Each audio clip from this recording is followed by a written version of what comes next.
Messi দৌড়চ্ছিলেন, তার পিছে পিছে যখন 4-5 জন 10 জন 12 জন ডিফেন্ডার দৌড়চ্ছিল, তখন তাদের কি মনে হচ্ছিল? পিছে পিছে দৌড়ায়, দৌড়তে পারে না, আগে পরে সামনে বিভিন্ন জায়গায় যায়, বল আটকাতে পারে না। এটাই হচ্ছে একজন ফুটবলারের সৌন্দর্য।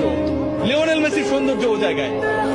একজন ফুটবলার একটা দলকে, একজন ফুটবলার কোটি কোটি মানুষের স্বপ্নকে তার ছোট কাঁধে কিভাবে ক্যারি করেন সেটা আমরা দেখেছি। যারা অস্বীকার করবেন তারা ফুটবলটা বোঝেন না।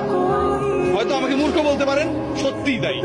ব্রাজিলিয়ান কিংবা অন্য কোন দেশের সমর্থকরা যারা অপছন্দ করেন, যারা আসলে লিওনেল মেসির এই জাদুর ছোঁয়ায় মন্ত্রমুগ্ধতায় আটকাতে চান না, যারা লিওনেল মেসির এই অবদানকে, একজন ফুটবলার পুরো দলটাকে কিভাবে গড়ে তুললো, স্বপ্ন দেখালো, এগিয়ে নিল, শেষ পর্যন্ত জয়ের প্রান্তে, জয়ের সেই সুন্দর একটা জায়গায় পৌঁছে দিল, সেই জায়গাটাকে যারা আসলে বিশ্বাস করেন না, তারা আসলে ফুটবলের সৌন্দর্যই বোঝেন না।